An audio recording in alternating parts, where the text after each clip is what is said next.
To begin with, Honorable Speaker, and to the nominee, is an information that if you are confirmed, Honorable Soipan, if the committee sees it fit and Parliament. Pkosing, hold on. Soipan, the clerk wants your documents so that they can be able to check against what you send to us as we go on with the questions. If you can provide that, thank you. Go on, Pkosing. I thank you, Honorable Speaker. To the nominee, Honorable Soipan, I was saying, one is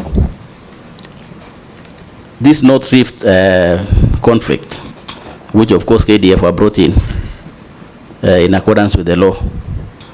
And of course you might remember, or in the discussion, West Pokot was the epicenter of all these issues for completely wrong reason. However, I wanted to remind you, if you are confirmed, that there are some few things which were going on.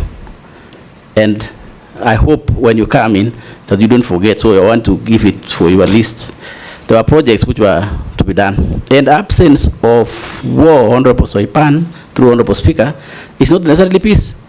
So maybe people in North Rift are waiting for those government interventions, right? And if they don't, I don't know what they're going to say.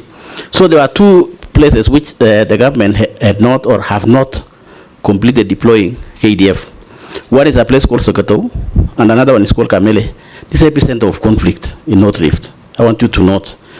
3 is opening of schools in all those areas. Can you imagine, as I talk to you, Honorable Speaker, there is a division called J2 Division in North Rift, which has more than 6 schools where students don't go. You know, because nobody can go there because of insecurity. One of our agreement with the leadership at that particular time that those schools were open and be done by KDF. That spans all the way from TRT, West Pokot, and something like that. So, Honorable Speaker, through you, I want Honorable Nominee to know that should she be approved by Parliament to take over. The question there, therefore, is, Honorable Soipan, this recruitment of KDF has been bringing a lot of problems in the public at that local level in terms of corruption. And it's almost becoming an official thing where a parent with a child going for recruitment comes to some of us as leaders and asks for money. Can you imagine? Money to be used to pay people in KDF. And it averages between 600 and 1 million. Imagine. You know, it's terrible. It's terrible. And you know, locally, and particularly for us pastoralists, being employed in the army is almost like going to heaven.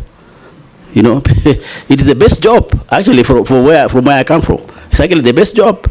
So people spend a lot of money. So what will you do now? That is a question. You don't need to respond to the earlier one. The question will be, what will you do in this department that is said people buying jobs, people selling, and it is true, Honorable Soipan, people sell land to pay 600,000 to 1 million. What will you do, Madam Soipan, that there is nobody to pay to be recruited as a KDF? Thank you, Speaker. Vicaria, you'll pass. Emase, you'll pass.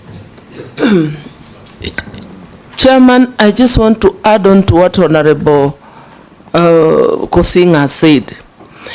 And besides parting with money, even those recruits who are successful on reporting to training camps, a number of them are dismissed on flimsy reasons. It happened last year, and our constituents came to us. Our efforts to reach the CS were in vain. So we really want to know, because Kenyans are suffering. Again, I want to reiterate that recruitment into KDF has become a preserve of the rich people. The poor people will never get their children working in KDF. So if we approve you, are you going to make a difference? What is it you're going to do differently?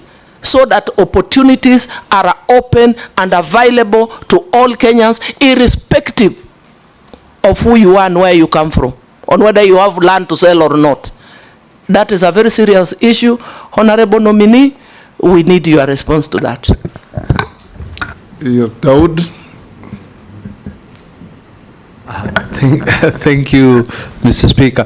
Mr. Speaker, Honorable Soipan, you did a wonderful job while you were in environment, and I believe if we approve you, you will do better in defense. I just want to touch on 2-3 things which the defense forces were handling: Nairobi Metropolitan, the KMC, Kenya Meat Commission, and others, and they've got a very good engineering department. Would you probably think, if you are appointed, to have the company, the Kenya Defense Forces, like a company where they would come and assist in making schools and making bridges and all that at a fraction of a cost what the government would be paying private contractors? Would you think that would work if you were appointed? You can answer those, Soipan. Thank you, Mr. Speaker. I have noted the concerns raised by the Honorable Pkosing on the epicenters of conflict in West Pokot County. I promise Honorable Pkosing, should I be successful in becoming the CS, I will focus on these concerns because of the critical nature of opening up the northern region. I believe opening it up for development and all the infrastructure necessary for the livelihood support for the people of West Pokot will go a long way. On the issue of KDF recruitment, Mr. Speaker, from my reading of the core principles of national security, the drafters of our constitution found it fit that the issue of integrity around recruitment of Kenyans to the Kenya Defense Forces would be a very core component of the national principles of national security, because the Constitution actually demands of the national security organs to ensure, to reflect the diversity of the communities of Kenya and ensure diversity in equitable proportions in the recruitment of Kenyans to the defense forces and other security organs. Mr. Speaker, when you see the enthusiasm around young Kenyans coming to front themselves to participate in the recruitment into the forces, I think it is a process we have to guard very seriously in terms of the integrity. And I want to assure members of Parliament, I want to assure Kenyans that being that this is an issue that has been so incessant, I have been a member of this House before, Mr. Speaker, and this is an issue that has kept on recurring over and again.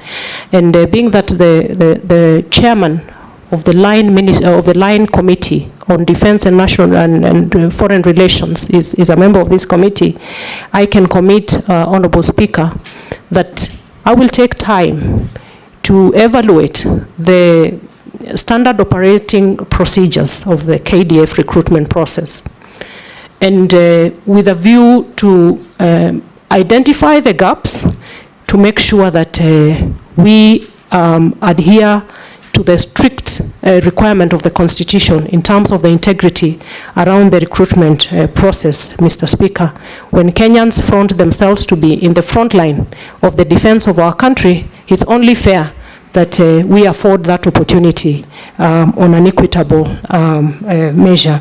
So, Honorable Emase and Honorable Pkosing, I undertake to make sure that, again, we also need a lot of sensitization for Kenyans to know that you do not have to pay to be recruited into the KDF. I will look again at the SOPs around the recruitment, but it is also high time that we have a whistleblowing around these activities with a rapid response to issues of corruption and malpractices around the recruitment process. So, Mr. Speaker, it is my undertaking that it is an area of priority that I will look at, and should there be cases of malpractice from within, because it is from without the KDF, and in certain instances within the KDF, then appropriate action would be taken. Point of order, Speaker. Point of order. Yes, Pkosing. Honorable Speaker.